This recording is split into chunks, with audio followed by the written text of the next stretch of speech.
Salut à tous, c'est Lucas et j'espère que vous allez bien. Ah, le cinéma d'animation.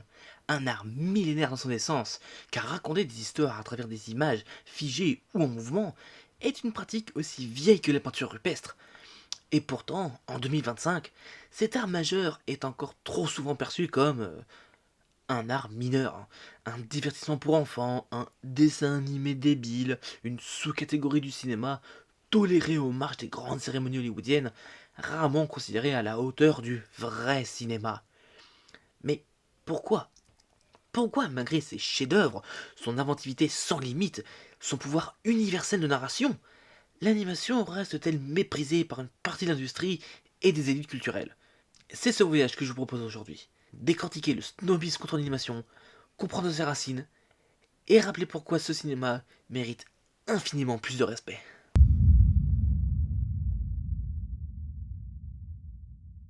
Avant même que le mot cinéma existe, avant même que les frères Lumière n'inventent leur cinématographe, l'animation était déjà là. L'homme, depuis toujours, cherche à donner vie aux images. On peut remonter jusqu'aux peintures rupestres de la grotte de Chauvet ou de Lascaux. Certaines fresques montrent des animaux dessinés avec plusieurs paires de pattes superposées, comme pour suggérer le mouvement d'une course. Il y avait déjà l'intuition de l'image animée. Au XIXe siècle, une véritable fascination pour l'illusion du mouvement prend forme. On invente des jouets optiques comme le tomatrope, le phénakistiscope, le praxinoscope. Ouh, du premier coup. Des disques ou des cylindres qui, une fois tournés, donnent l'impression qu'un cheval galope, qu'un personnage saute ou qu'un oiseau bat des ailes. Et ce sont des ancêtres directs du dessin animé. Puis vient Émile Cole, un pionnier français qui, en 1908, signe Fantasmagorie. C'est un petit film en noir et blanc, dessiné image par image, où les formes se transforment librement les unes dans les autres. Il n'y a pas encore de narration solide, mais l'esprit de l'animation est déjà là. Un art de la métamorphose et de la liberté visuelle totale. Dans les décennies suivantes, des artistes aux quatre coins du monde vont s'emparer de ce langage naissant. En Allemagne, Lotte Renninger révolutionne le cinéma d'ombre avec Les Aventures du prince Ahmed en 1926, premier long métrage d'animation encore conservé aujourd'hui. Elle découpe des silhouettes de papier et crée un univers féerique inspiré des Mille et une nuits. Aux États-Unis, Walt Disney développe les premières cartoons sonores avec Mickey Mouse de Steamboat Willie ou toute la série des... J'ai oublié le nom... Merde, j'ai oublié le nom. Bon, tant pis, je mettrai une image à l'écran où j'ai oublié le nom. Et en 1937, il franchit un cap avec Blanche-Neige et les Sept Nains, premier long métrage d'animation en couleur et avec une narration complète. Un succès phénoménal qui prouve au monde entier que l'animation n'est pas un gadget, mais peut devenir un cinéma à part entière. En Europe de l'Est, des cinémas comme Ladislas Sterwich expérimentent très tôt avec la stop motion. Sterwich d'ailleurs réalise dès 1912 un film d'animation avec des insectes naturalisés. C'était inédit, poétique et terriblement novateur. Et puis il y a le Japon, où l'animation s'installe dès les années 1910. Osamu Tezuka, souvent surnommé le dieu du manga, influencera la génération qui créera plus tard Astro Boy, Akira ou encore les grands films de Hayao Miyazaki. Tout cela nous rappelle une chose essentielle. L'animation n'est pas un genre, ce n'est pas une niche, ce n'est pas une distraction pour enfants. C'est un langage universel, apparu dans différents pays presque en même temps et porté par des artistes visionnaires. Il est aussi important de rappeler que l'animation a très vite été un terrain d'expérimentation artistique, bien au-delà du simple divertissement. Dans les années 1920, l'avant-garde européenne s'en empare. Des cinéastes comme Oscar Fistinger ou Norman McLaren utilisent l'animation abstraite pour explorer le rapport entre image et musique. Ces films courts, parfois totalement non narratifs, influencent encore aujourd'hui le cinéma expérimental et le clip musical. Bref, dès ses origines, l'animation se révèle multiforme, capable de raconter une fable, de faire rire, de choquer, d'émouvoir, ou simplement de créer une expérience visuelle pure. Ce qui rend d'autant plus ironique le mépris qu'a subi aujourd'hui, car en réalité, sans l'animation, le cinéma moderne n'existerait même pas.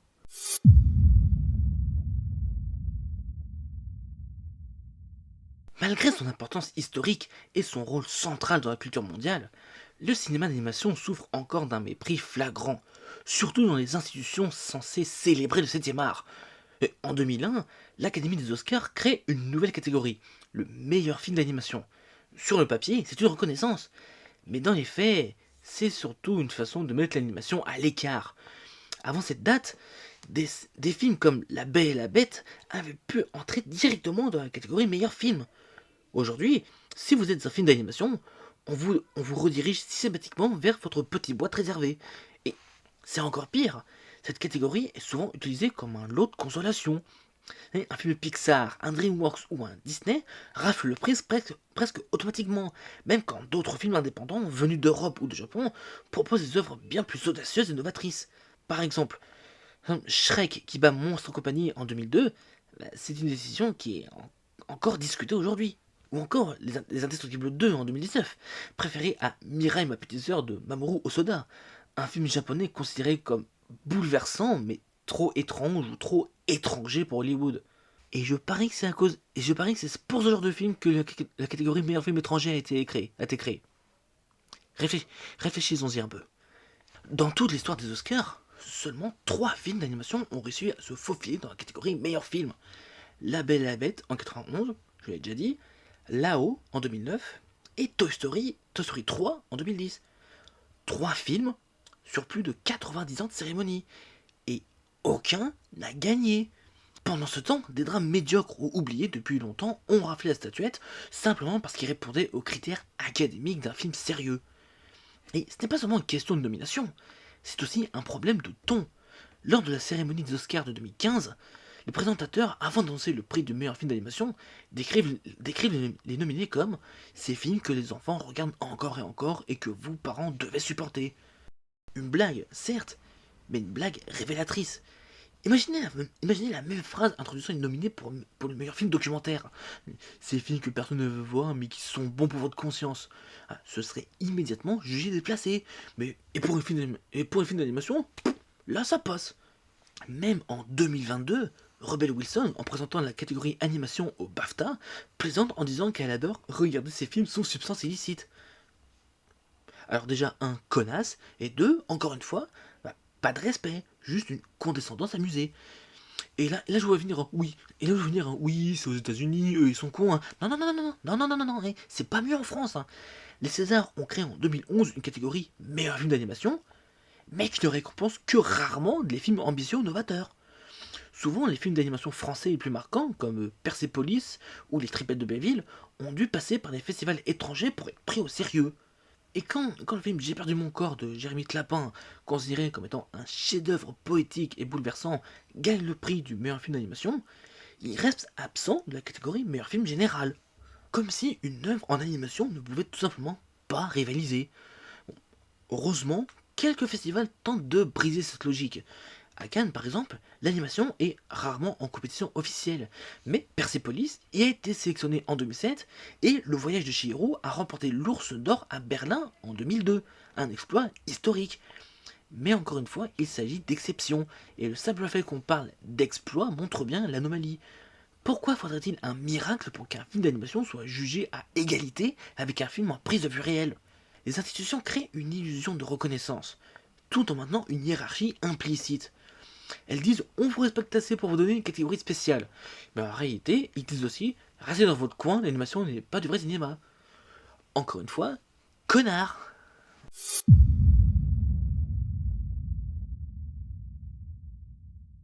La racine du mépris pour l'animation tient en grande partie à une idée simple mais tenace. L'animation serait naturellement destinée aux enfants. Et ce cliché n'est pas tombé du ciel, il a des racines historiques. Et dès les années 30 et 40, Disney a façonné l'image mondiale du dessin animé. Avec Blanche-Neige, Pinocchio ou Cendrillon, l'animation est associée à des contes de fées, à des chansons, à des animaux qui parlent. Le succès énorme de ces films a durablement inscrit l'idée que dessin animé égale France. Et les grands studios américains ont entretenu cette logique, car c'était un marché rentable. Bugs Bunny, Tom et Jerry, Scooby-Doo, autant de programmes calibrés pour la jeunesse et diffusés massivement à la télévision. Mais réduire toute l'animation à ça, c'est comme réduire tout le cinéma live à Marvel et Fast and Furious quoi. L'animation c'est pas un genre, c'est une technique, un langage. Et pourtant, combien de fois on entend encore «Oh, c'est un dessin animé, donc c'est pour les petits, non?» Ou encore «Pourquoi tu regardes ça? T'as pas passé l'âge?» Et cette vision infantilisante est profondément ancrée dans la culture occidentale. Or, depuis des décennies, l'animation a prouvé qu'elle pouvait être tout sauf pour enfants. Le film Le Tombeau des Lucioles raconte la survie de deux enfants après les bombardements au Japon. C'est un des films de guerre les plus durs jamais réalisés. Et bien des adultes avouent ne pas pouvoir le revoir une deuxième fois, tant il est éprouvant. Vas avec Bachir, documentaire animé sur la guerre du Liban, explore la mémoire, la culpabilité et le traumatisme. Personne n'oserait montrer ça à un enfant. Persépolis, j'y reviens, met en image l'Iran post-révolutionnaire à travers les yeux d'une jeune fille. L'animation permet ici de représenter la violence politique et religieuse sans perdre la force du témoignage. Anomalisa, film en stop motion de Charlie Kaufman, aborde la solitude, la dépression et la désillusion adulte. C'est un drame existentiel qui n'a rien de familial. Et je ne vous parle même pas de Fritz le chat, adapté de la BD de Robert Crumb, qui a été le premier film d'animation interdit aux moins de 17 ans aux États-Unis. Et pourtant, malgré toutes ces œuvres, beaucoup continuent d'associer animation et enfance. Et ce qui est frappant, je crois l'avoir déjà dit, mais ce préjugé est surtout occidental. Au Japon, l'animation, ou plutôt l'animé, s'adresse à tous les âges. On y trouve des comédies romantiques pour adolescents, des thrillers psychologiques pour adultes, des drames sociaux, des récits politiques et j'en passe. Et en Europe de l'Est, dès les années 60, des réalisateurs comme ce mec ou ce mec-là, je ne vais pas me faire chier à dire ces noms parce que ça c'est pas des noms, je suis désolé. Ces gars-là ont utilisé l'animation pour explorer des récits sombres, philosophiques, parfois subversifs, sous les régimes communistes. Même en France, un film comme La planète sauvage de René Laloux était une œuvre de science-fiction onirique et radicalement adulte. En résumé, ce n'est pas l'animation qui est pour enfants, ce sont certaines cultures qui l'ont enfermé dans cette case. Il faut aussi souligner un autre point. Les studios ont entretenu ce cliché parce qu'ils vendent. Pixar, DreamWorks, Illumination savent que le marché principal, ce sont les familles. Alors les campagnes marketing insistent sur l'idée de films pour enfants que les parents tolèrent. Mais la réalité est différente. La plupart des films Pixar, par exemple, sont construits sur plusieurs niveaux de lecture. Vice versa, Coco ou Soul parlent de la mort, de la mémoire, du sens de la vie, des thèmes profondément adultes. Et si un enfant comprend ces thèmes, déjà comment il peut comprendre ces thèmes aussi, hein? Et surtout, le problème n'est pas dans les films eux-mêmes, mais dans la manière dont on les vend. Le problème ne vient pas seulement du public, il est aussi entretenu par les institutions et les médias.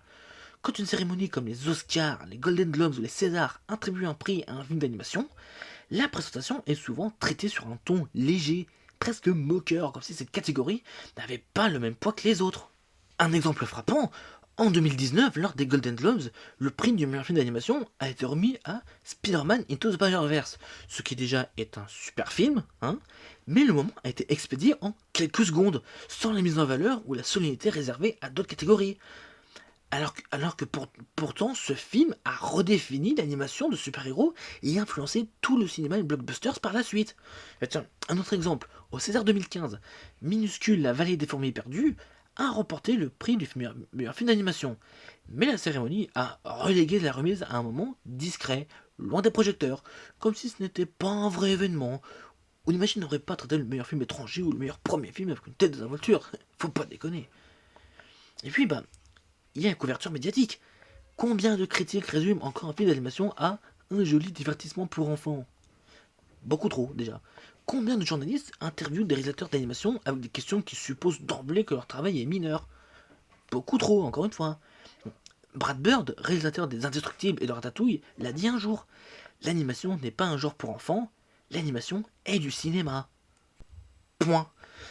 En bref, ce ne sont pas seulement les spectateurs qui entraînent le cliché, les institutions elles-mêmes participent à cette infantilisation, en reléguant systématiquement l'animation dans une case annexe ou légère, au lieu de la traiter comme un art majeur.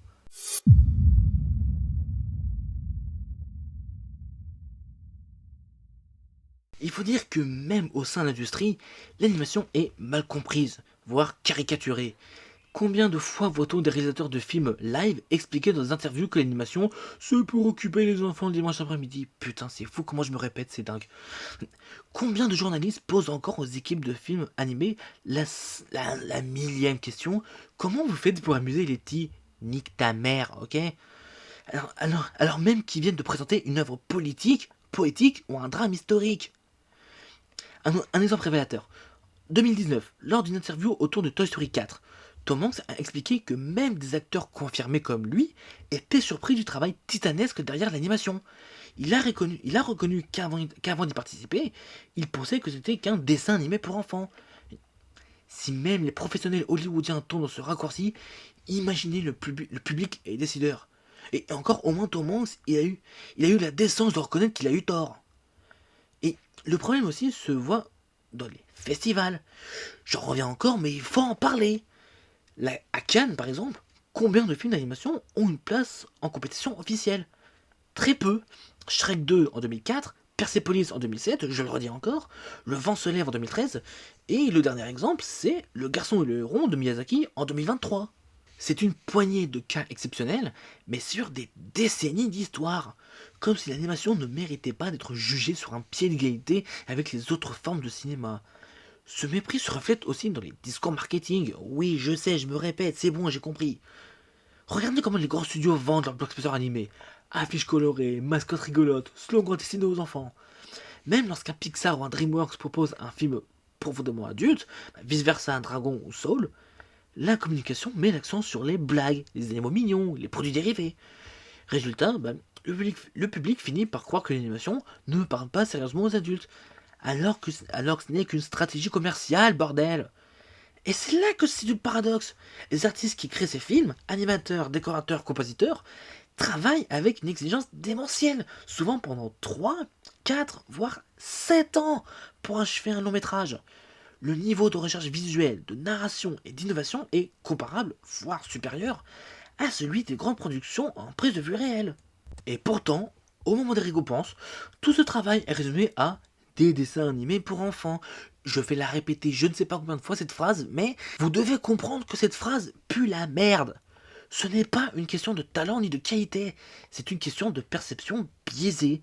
Dans l'esprit de beaucoup de producteurs, distributeurs et même critiques, l'animation reste d'abord une licence à rentabiliser, pas un cinéma à célébrer.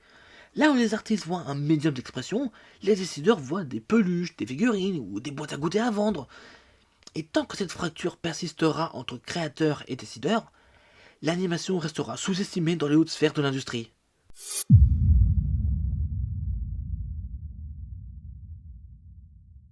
L'animation est probablement le médium le plus libre qui existe dans le monde du cinéma. Là où le live action est limité par la physique, le budget des décors, le nombre de figurants, ou encore les contraintes des acteurs, surtout s'ils en prennent des vieux, l'animation ouvre un champ infini de possibilités. Tout est possible. Un monde où des jouets prennent vie, un futur dystopique où une ville grouille d'énergie cyberpunk, une fresque visuelle où chaque image semble sortir d'une peinture impressionniste. Et ce n'est pas seulement une question d'imagination. L'animation est un laboratoire où le cinéma expérimente de nouvelles formes de narration et de nouvelles esthétiques, bien avant que le cinéma en prise de vue réelle ne les adopte. Prenons l'exemple de Pixar, à tout hasard. Quand il sort Toy Story en 95, il crée le premier long métrage entièrement en images de synthèse. Beaucoup d'experts pensaient que le public ne s'y habituerait jamais. Résultat, succès mondial, révolution technologique et une nouvelle ère pour Hollywood. Pixar a prouvé qu'on pouvait raconter des histoires universelles avec des pixels plutôt qu'avec des caméras. Mais l'innovation ne vient pas que de la 3D. Spider-Man Into Spider-Verse a bouleversé le cinéma d'animation et même le cinéma tout court, en mélangeant 3D et techniques de bande dessinée, en jouant sur la fréquence d'image, en authenticateur déformé et saturé. Il a prouvé que l'animation pouvait capturer l'énergie d'un comic mieux qu'un film en live action. Le studio Cartoon Saloon en Irlande, avec des films comme Le Chant de la Mer ou Wolfwalkers, repense complètement la 2D traditionnelle en la transformant en tableau vivant, aux traits apparents et aux textures vibrantes. Oh et tiens, une petite touche française, Arcane, série franco-américaine produite par Fortiche pour Netflix, a réussi à fusionner peinture numérique et animation 3D pour créer une esthétique jamais vue auparavant, qui a mis une claque à toute l'industrie. Chaque fois que le cinéma d'animation ose, il repousse les frontières de ce que peut être une image en mouvement. Mais l'animation, ce n'est pas seulement une question de visuel, c'est aussi une façon unique de raconter des histoires. L'animation permet de matérialiser des métaphores de façon directe et puissante. Dans Vice Versa, par exemple, Pixar représente littéralement les émotions humaines comme des personnages. C'est une idée brillante et impossible à transposer de façon convaincante en prise de vue réelle. Dans Soul, les concepts abstraits de l'au-delà et de la création artistique deviennent des lieux tangibles, explorables grâce à l'animation. D'autres cinéastes utilisent l'animation pour montrer l'impossible, comme par exemple Satoshi Kon dans Paprika, qui brouille la frontière entre rêve et réalité, un jeu visuel narratif qui inspirera directement Christopher Nolan pour Inception. Ce que l'animation prouve encore et encore, c'est qu'elle n'est pas seulement un outil esthétique, mais un langage narratif unique. Beaucoup de gens l'ignorent, mais l'animation a façonné le cinéma live. Akira a influencé Matrix, Chronicle, Looper ou encore Inception et pratiquement toute la science-fiction moderne. Les effets visuels d'Hollywood s'inspirent directement des techniques développées par les animateurs. Par exemple, le fameux bullet time de Matrix doit énormément à l'imagerie stylisée des animés japonais. Guillermo del Toro lui-même dit que sans l'animation, il n'aurait jamais pu construire ses univers visuels dans Le Labyrinthe de Pan ou Pacific Rim. L'animation est donc bien plus qu'un simple divertissement. C'est une pépinière d'idées, un laboratoire dont se nourrit ensuite tout le cinéma mondial. Et pourtant, ce qui est fou, c'est que malgré toutes ces innovations, l'animation est encore considérée comme une partie de l'industrie, comme un cinéma de seconde zone. Alors que c'est précisément dans ce médium que l'on trouve le plus d'audace, le plus d'expérimentation, le plus de liberté. On se rend compte que l'animation, loin d'être un sous-produit du cinéma, en est en réalité le laboratoire secret.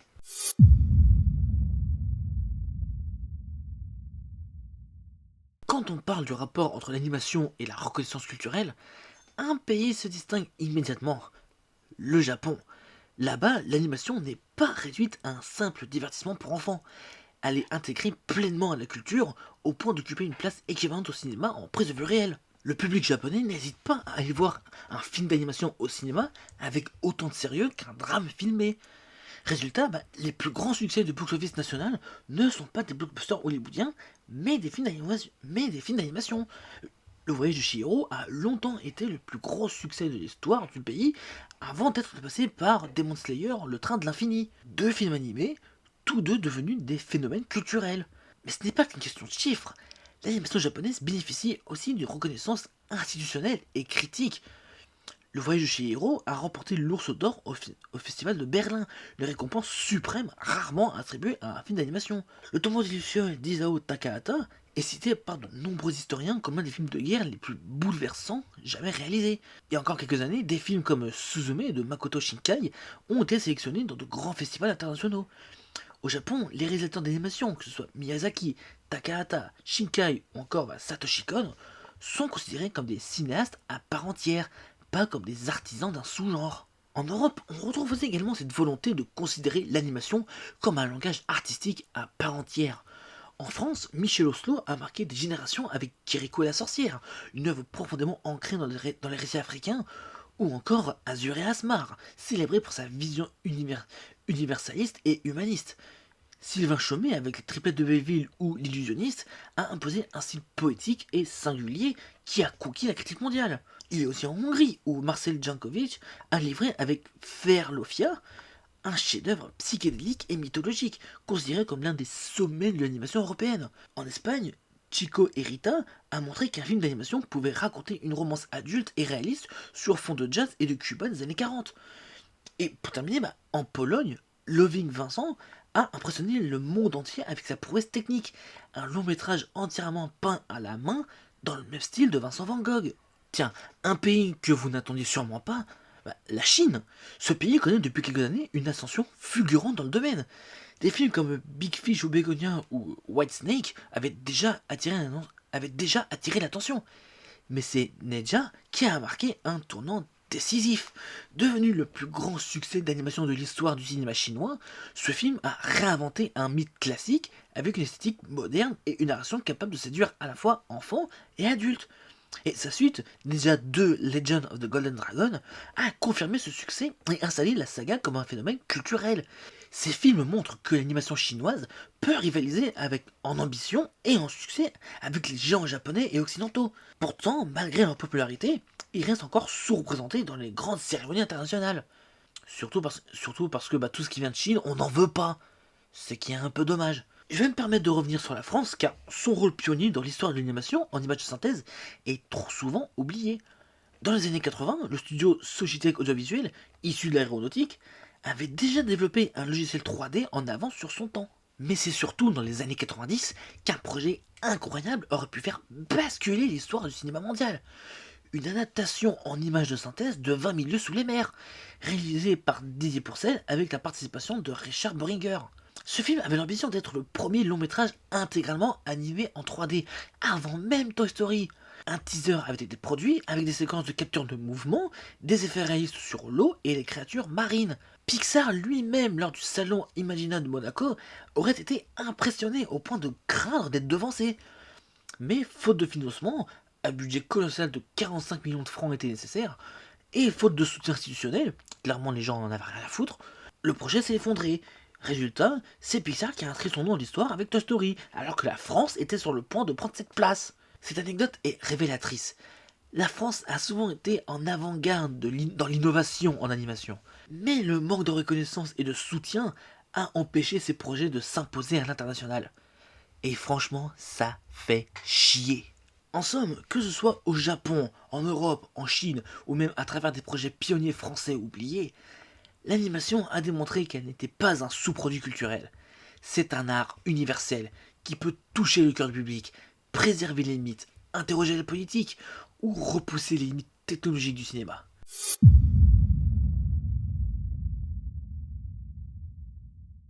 Le mépris de l'animation par l'industrie et les hautes sphères du cinéma n'est pas simplement un biais contre un type de film, il révèle une vision profondément élitiste de l'art cinématographique. Dans cette vision, un vrai film serait nécessairement un drame de prise en vue, un drame en prise de vue réelle, avec des acteurs connus, des décors naturels et une mise en scène dite classique, destinée à un public adulte supposé sophistiqué, excusez-moi du peu, et portant un message sérieux. Tout le reste, science-fiction, comédie, horreur et bien sûr animation, est jugé inférieur ou pire, infantile. Or, cette hiérarchie est profondément arbitraire. L'art, qu'il soit peint, dessiné, sculpté ou filmé, ne se mesure pas à l'âge supposé de son public, à la texture de son médium, ni à la taille de son budget. Prenons quelques exemples concrets. A Scanner Darkly de Richard Linklater utilise la rotoscopie pour transposer un roman de science-fiction dystopique explorant la drogue, la surveillance et la paranoïa. When the Wind Blows, un film britannique en pâte à modeler et dessin, suit un couple vieillissant confronté à une apocalypse nucléaire, offrant un récit profondément dramatique et terrifiant. The Breadwinner de Nora Tomei raconte l'histoire d'une jeune fille vivant sous le régime taliban en Afghanistan, confrontée aux injustices et à la guerre, montrant que l'animation peut porter des sujets politiques et humanistes lourds. Ces films ne sont pas destinés aux enfants, il faut comprendre le contraire. Ils sont conçus pour toucher profondément un public adulte. Pourtant, dans les médias occidentaux ou les institutions de prix, ils sont souvent qualifiés de dessins animés, comme si cette étiquette suffisait à en diminuer la portée. Même des films très visuellement accessibles, comme Ernest et Célestine, avec ses aquarelles délicates et ses traits simples, explorent des thèmes adultes comme les inégalités sociales et les amitiés improbables. Ou encore La Tortue Rouge, presque dépourvu de dialogue, illustre comment un style minimaliste et accessible peut transmettre des émotions et des réflexions profondes sur la vie, la solitude et le cycle naturel. Le snobisme envers l'animation est donc aussi un snobisme culturel, l'incapacité à reconnaître que la forme ne détermine pas la profondeur. Le trait, la couleur et la stylisation peuvent transmettre des émotions et des idées aussi puissantes que la réalité filmée. Et enfin, ce préjugé a des conséquences concrètes. Moins de nominations aux grandes catégories des récompenses, moins de budget pour des projets originaux et audacieux, et une perception sociale qui empêche l'animation d'être prise au sérieux par un public plus large. Et pourtant, si l'on regarde autour de nous, tous les grands cinéastes reconnaissent la puissance de l'animation. Miyazaki, Satoshi Kon, Brad Bird, Pete Docter, Mamoru Hosoda, tous considèrent que l'animation est un médium capable de porter des émotions et des récits universels. Et il est temps que les institutions critiques et spectateurs occidentaux fassent de même. L'animation n'est pas un cinéma mineur, elle est un cinéma majeur, parfois plus inventif, plus émotionnel et plus universel que beaucoup de films en prise de vue réelle. Et c'est ce que le snobisme actuel refuse encore d'admettre. Alors, je vous pose la question, que faut-il faire pour que l'animation obtienne enfin la reconnaissance qu'elle mérite? D'abord, changer notre regard. L'animation n'est pas un genre réservé aux enfants, c'est un médium universel, capable de raconter des histoires complexes, profondes, politiques et poétiques. Des drames humains comme le tombeau des Lucioles, des fables sociales comme les triplettes de Belleville, des explorations identitaires comme Persepolis ou Flea. Tous ces films rappellent que l'émotion, l'invention et la réflexion ne connaissent pas de limites de technique ou d'âge. Ensuite, exiger de l'industrie et des institutions qu'elles cessent de reléguer l'animation à une case inférieure, qu'elle soit jugée sur le même plan que le live action, pour ses qualités narratives, artistiques et émotionnelles, et non selon des critères arbitraires de public cible. Chaque fois qu'un film animé reçoit moins de visibilité ou est traité avec condescendance, c'est un signal envoyé à des millions d'artistes et de spectateurs. Leur art est moins digne, voilà ce qu'ils veulent dire.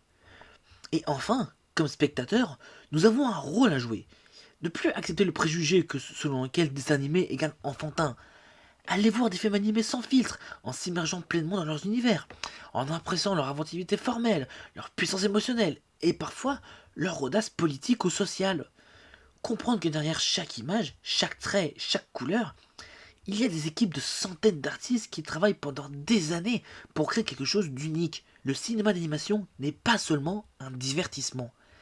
C'est une fenêtre sur l'imaginaire humain, un miroir de nos sociétés, un laboratoire de créativité. Il peut faire rire, pleurer, réfléchir, émerveiller, et parfois tout cela en même temps.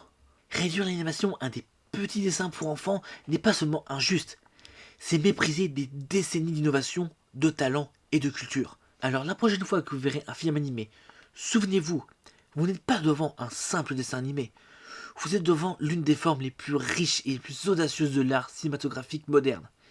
Et il est grand temps que le monde entier, spectateurs, critiques et institutions, le reconnaissent enfin. Merci à tous d'avoir regardé cette vidéo, j'espère que ça vous a plu. Si c'est le cas, n'hésitez pas à mettre un pouce bleu en bas de cette vidéo, partagez vos avis en commentaire, je serais très curieux de savoir ce que vous pensez de tout ça. Et même, est-ce que vous étiez au courant que le cinéma d'animation était autant méprisé? Partagez cette vidéo à tous vos proches, à tous vos potes, et surtout, abonnez-vous à ma chaîne pour pouvoir regarder mes prochaines vidéos. C'était Lucas, ciao, bye bye.